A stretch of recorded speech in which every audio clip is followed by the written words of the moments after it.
हाफिज साहब, अभी फारूक साहब ने भी जिक्र किया कि अभी तो पार्टी शुरू हुई है। आपने अपने लास्ट जवाब में भी यही कहा था कि अभी तो पार्टी शुरू हुई है। ये पार्टी अभी क्यों शुरू हुई है जब आप एक अरसे से जमीयत उलमाए इस्लाम फजलुर रहमान ग्रुप से मुंसलिक थे, बल्कि आप तो सीनियर तरीन साथियों में थे। आप तो उन लोगों में थे जो मुफ्ती महमूद साहब के बाद पार्टी के सीनियर तरीन रहनुमाओं में से एक थे। तो फिर आपने उस वक्त क्यों नहीं बताया? ये बात आपको उस वक्त क्यों याद आई है जब पीडीएम एक मोमेंटम गेन कर रही थी? ये सवाल है और सोशल मीडिया पर बहुत पूछा जा रहा है। हाफिज साहब, देखिए जमील भाई, गुजारिश ये है कि यकीन जानिए, मैं हल्फन कहता हूँ कि हमें इससे पहले पता नहीं था, या पाकिस्तान में भी किसी को इल्म नहीं था, आपके इदारों को भी शायद इल्म नहीं था कि फ़ॉरेन फंडिंग है क्या, कहाँ पर ममनू है, कहाँ पर ममनू नहीं है जी। बाकी जहाँ तक ये मैंने पहले भी अपने बयानात में कहा है कि जब ये पैसे आए थे और उसके बाद जनाब आफ्ताब मुग़ल साहब जो जमीयत उलमा इस्लाम पंजाब के नायब सदर थे सीनियर जी, और चूड़ पिंडी में आप अभी भी चौक पे जाएं, वहीं पर रहते थे जी। अभी भी उनका घर वहीं पर है, उनके बच्चे हैं, वो इस दुनिया में नहीं रहे। मौलाना के साथ वो गए थे, उन्होंने वो चेक और वो पैसे मौलाना को दिए थे। फिर उन्होंने हमसे शिकायत की जी। मौलाना शेरानी साहब वगैरह को, कहा कि इतने पैसे दिए हैं। अब वो पूछ रहे हैं कि आपने सेक्रेटरीट बनाया, ज़मीन ली नहीं ली। तो शूरा का इजलास हो रहा था जामिया मदनिया करीम पार्क लाहौर में जी। उस वक़्त मौलाना फजलुर रहमान सदर नहीं थे, जनरल सेक्रेटरी थे। हज़रत मौलाना पीर अब्दुल करीम बेर शरीफ वाले सदर थे, वो इस दुनिया में नहीं रहे। मौलाना हामिद मियाँ साहब थे, मेरे बहनोई मौलाना अब्दुल वाहिद साहब मग़फ़िरत करे अल्लाह उनको, वो थे, मैं था। शेरानी साहब ने इस मसले को उठाया और उनसे पूछा कि ये जो पैसे आए हैं आपने वो काम क्यों नहीं किया, या तो आप हिसाब दें या पैसे दे दें या इस्तीफ़ा दें। तीन बातें रखे, 3 घंटे तक इजलास में ये लड़ाई होती रही। फिर बुज़ुर्गों ने बात की, मौलाना रो पड़े, फिज़िकली रो पड़े, माज़रत की कि मुझसे ये खर्च हो गए थे अपने लिए, आइंदा मैं ऐसी बात नहीं करूँगा। हमने ये बात उस वक़्त भी की थी और उसके शवाहिद भी मौजूद हैं। लेकिन मेरा सवाल यही है कि क्या उस वक़्त से लेकर अब तक कमर साहब भी एक दौर में सेक्रेटरी थे और दीगर भी थे, क्या इलेक्शन कमीशन ने अपनी ज़िम्मेदारी पूरी की है?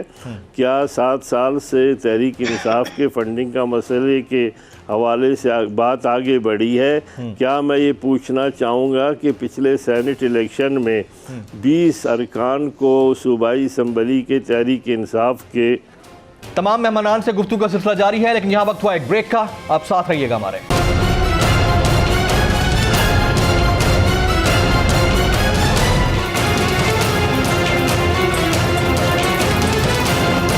Welcome back. अपने मौजूद गेस्ट पैनलिस्ट से गुफ्तगू के सिलसिले को आगे बढ़ाते हैं।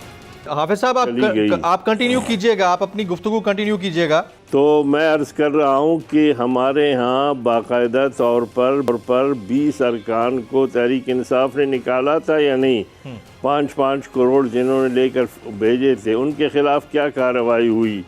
क्या तलहा महमूद साहब जो 3 बार सेनेटर JUI के बने, जिनका JUI से ताल्लुक़ नहीं था, और उसके बाद वो पैसे दिए गए हैं, और फिर मौलाना गुल नसीब ने तीसरी बार उनको पार्टी ने टिकट दिया था और मौलाना के भाई ने 68 करोड़ रुपए तकसीम किए, कमेटी बनी, सब कुछ हुआ। सवाल ये है कि क्या मीडिया ट्रायल के ज़रिए हम फैसले करेंगे? क्या इदारे सो गए हैं, मर गए हैं, या उन्होंने भंग पी रखी हुई है?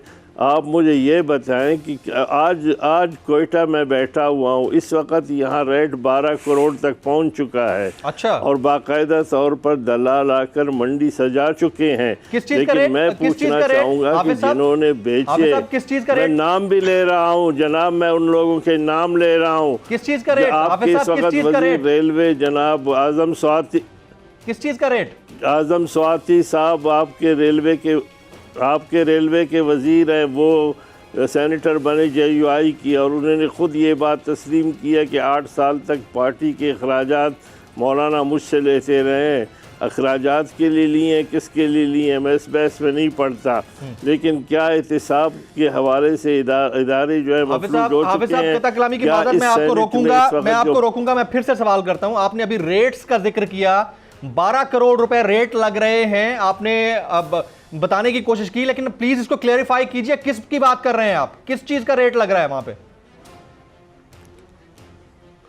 वहाँ यहाँ पर एक सेनेट के टिकट का, क्योंकि सबसे कम जो सेनेटर सबसे कम जो बनाए जाते हैं, एमपीए जो बनाते हैं, वो बलूचिस्तान से बनाए जा रहे हैं। जी जी। यहाँ पर 5-6 सेनेटर पे जो है ना, एक 5-6 एमपीए जो है एक सेनेटर बना सकते हैं, उनको वोट दे सकते हैं। यहाँ पर 3 अफराद ने बाकायदा तौर पर ऑन द रिकॉर्ड मीडिया में बयान दिया है कि 12 लोग आए हैं और 12 करोड़ इस वक्त तक रेट बन चुका है। आप नाम ले सकते हैं उनका? है, कुछ हजरात हैं जो, आप उनका नाम ले सकते हैं हाफिज साहब? बिल्कुल मैं नाम लूंगा। मैं आपके चैनल पे क्यों नाम लूं? सर आप क्या पहले आप सुप्रीम कोर्ट को खत्म करें, हाई कोर्ट को खत्म करें, आप सेशन, मेरी बात सुने जमील साहब, बात सुने, आप इन इदारों को खत्म करें, मुझे और आपको बिठा दे, मैं सबके नाम लूंगा।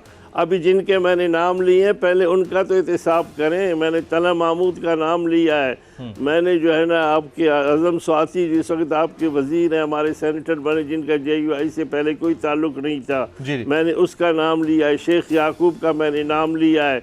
मौलाना गुल नसीब जिसको निकाला गया था, पार्टी ने उसको टिकट दिया था, लेकिन उसके बदले में ये आपका ये पॉइंट मैं फारूक साहब की तरफ लेके जाऊंगा। हाफिज साहब मेरे एक सवाल का जवाब दे दीजिएगा, सिर्फ एक सवाल है मेरा आपसे। अब क्योंकि आपका मामला इदारों की तरफ जा चुका है, फारूक हबीब साहब कंप्लेनेंट हैं, दरख्वास्त गुजार हैं, दरख्वास्त लेकर जा चुके हैं, तो आपके पास वो तमाम सबूत हैं? अगर इलेक्शन कमीशन आपको बुलवाता है, क्योंकि सॉलिड एविडेंसेस चाहिए होते हैं, टीवी पर तो इंकशाफात हो गए, आपकी बात बिल्कुल दुरुस्त है कि आप किसी इदारे के सामने पेश होना चाहते हैं, कल को आपको बुलाया जाता है, तो आपके पास वो तमाम एविडेंसेस हैं कि आप वो मामले को सपोर्ट कर सकें वहां पर जाकर? हाफिज साहब बिल्कुल इमरान खान ने कल ये बयान दिया है कि मुझे पेशकश हुई है। झूठ बोल रहा है इमरान खान ने 20 अपने MPA को निकाला, उसने झूठ करके निकाला। आप कैसी बात कर रहे हैं? मैं कह रहा हूँ इदारों में आप चले, आप मीडिया ट्रायल करवाते हैं तो ठीक है, बिस्मिल्लाह करें, इनको खत्म करें, मैं आपके साथ बैठूंगा।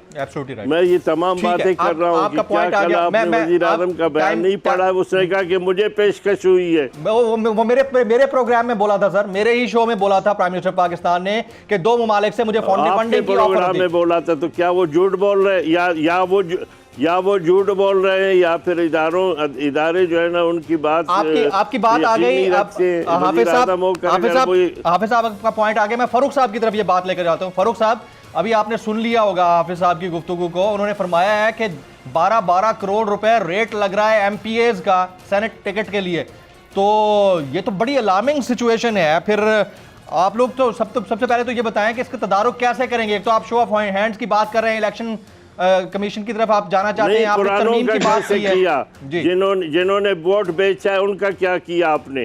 ठीक है फारूक साहब, योर टेक सर, आपने सुन ली होगी बात। उनको पार्टी से निकाला, उनके खिलाफ क्या किया? फारूक साहब जी देखें बात यह है कि हमने तो एक इंतहाई कदम लिया, और जब हमें पता चला कि ये हॉर्स ट्रेडिंग हुई है और जिस अंदाज से पैसों की खरीदो फरोख्त की गई है, तो जमील साहब मैं आपके नाजरीन के लिए ये बात भी बताता चलूँ कि उस वक्त ये मार्च 2018 की बात हम कर रहे हैं जी, इंतखाबात से 2 माह कबल, यानी कि एक पार्टी अपनी सिटिंग MPAs को 20 सिटिंग MPAs को खैबर पख्तूनख्वा के अंदर जब इंतखाबात के बिल्कुल आप पास पहुंचे हो, उस वक्त हमने फारिग किया था। तो ये जुर्रत का मुजाहरा भी इमरान खान ने किया था। यही तो बात है, यही बात तो बार बार हाफिज साहब की बात को मैं बढ़ाना चाहता हूं आगे, कि ये कितने शर्म की बात है, ये कितनी बड़ी मुनाफकत है। पीपल्स पार्टी, नून लीग और अपोजिशन के अंदर बैठी जितनी ये जमातें हैं, उसमें फजल रहमान इनके इमाम बने हुए हैं सारी खरीदो फरोख्त के अंदर। जिस तरह इन्होंने बात की, क्योंकि वहां पर सिर्फ पैसा MPAs MNAs को नहीं दिया जाता, वहां पर पैसा जो है वो पार्टी के सरबराह भी लेते हैं टिकट देने का। जिन लोगों के इन्होंने नाम लिए हैं, उन्होंने पता नहीं फजल रहमान साहब को कितने नोटों के अंदर जो है वो तोला होगा उस वक्त टिकट लेने के लिए, फिर वो खरीदो फरोख्त का बाजार गर्म करते हैं। यही वजह है कि मौजूदा हुकूमत बार बार ये कह रही है और हम आईनी तरमीम लेकर आ रहे हैं कि ये ओपन एंड ट्रेसेबल बैलेट पे हो। कितनी शर्म की बात होगी कि MNAs MPs जो अवाम से लाखों लोगों के नुमाइंदे होते हैं, वोट लेकर आते हैं और वोट चंद टकों की खातर अपना वोट बेच दें, और उससे क्या एक मैसेज जाता है? इसको रोकने के लिए, इंतखाबात को साफ और शफाफ बनाने के लिए हम ओपन एंड ट्रेसेबल बैलेट को इस तरमीम में JUI और पीपल्स पार्टी आपका साथ देंगे? JUI नून लीग पीपल्स पार्टी आपका साथ देंगे? तरमीम तो तभी आप करवा पाएंगे ना जब आपके पास अक्सरियत होगी। ये बताइएगा जरा।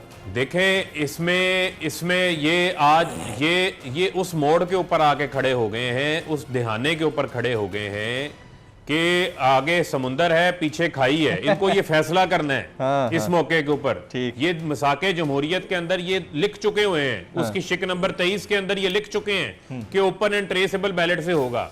अगर आज आप समझ लें कि ये इस तरमीम की हमायत नहीं करते, तो फिर आप बांगे दोहल अपने टीवी शो पे ये बार बार ये बात चलाइएगा कि ये वही लोग हैं, ये वही पार्टियां हैं जो इस मुल्क के अंदर खरीदो फरोख्त करती हैं, छांगा मांगा की मंडियां लगाती हैं, MNAs और MPs के वोट खरीदती हैं, खरीद के सेनेट को जो है इन्होंने एक खरीदो फरोख्त की मंडी बना दिया है। फिर ये क्या कानून साजी करेंगे? फिर ये क्या इनके फैसलों के अंदर क्या आवाम की नुमाइंदगी बाकी रह जाएगी?